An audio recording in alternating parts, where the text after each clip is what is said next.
बस रिकर्जन की वजह से ये क्वेश्चन लोगों का छूट जाता है इंटरव्यू में, ठीक है। पर मैं तुम्हें बताता हूँ इसको रिकर्जन के बिना कैसे सॉल्व करना है, वो भी चुटकी में, ठीक है। तो क्वेश्चन का नाम है क्लाइंबिंग स्टार्स और इतनी सारी कंपनियों में ये पूछा जा चुका है, ठीक है।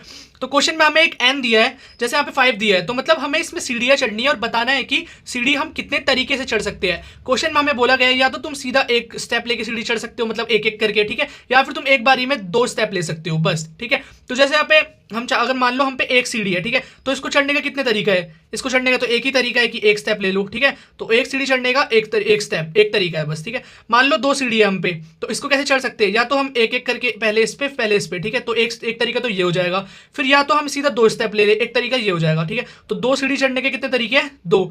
अब मान लो 3 सीढ़ी आ गई हम पे, इसको देखते कितने तरीके निकलते हैं। तो एक तो है कि एक एक करके हम यहाँ पे चले गए, ठीक है, एक तरीका ये हो गया।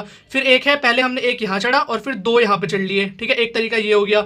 और वरना फिर हम पहले हमने 2 चढ़ लिए, फिर हमने एक चढ़ लिया, एक तरीका ये हो गया। तो 3 सीढ़ी के लिए कितने स्टेप्स निकले, 3। अब यहाँ पे गेम आना, देखा अब आ जाते हैं 4 सीढ़ी पे। तो अब देखो एक तो ये हो जाएगा कि एक एक करके हमने चढ़ लिया सब में, तो एक तरीका ये हो गया, ठीक है। फिर एक हो जाएगा कि पहले हमने 2 चढ़ लिए, फिर हमने एक चढ़ लिया, ठीक है। फिर हमने पहले एक चढ़ लिया, फिर 2 चढ़ लिया, फिर एक चढ़ लिया, तो एक तरीका ये हो जाता है।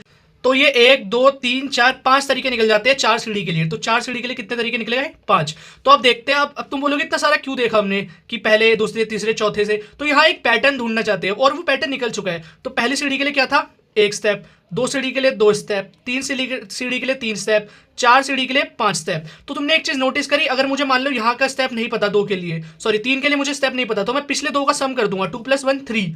जैसे मेरे को 4 का नहीं पता कितने स्टेप लगेंगे, तो मैं पिछले 2 का सम कर दूंगा, 3 + 2 5, ठीक है। तो ये पैटर्न मिल रहा है यहाँ पे 1 2 3 4 5, ठीक है। तो पहली सीढ़ी के लिए 1, दूसरी सीढ़ी के लिए 2। अब नेक्स्ट सीढ़ी का निकालना है 3 के लिए, तो मैं इन दोनों को सम कर दूंगा, 3 आ जाएगा। नेक्स्ट सीढ़ी के लिए निकालना है तो मैं इन दोनों को सम कर दूंगा, 5 आ जाएगा। नेक्स्ट सीढ़ी का निकालना है तो 5 + 3 8। तो और यही हमें आंसर पता करना था, 5 सीढ़ी के लिए कितना लगेगा, तो 8 हमें आंसर मिल जाएगा। इसके कोड के लिए कमेंट कर दो, कोड मैं शेयर कर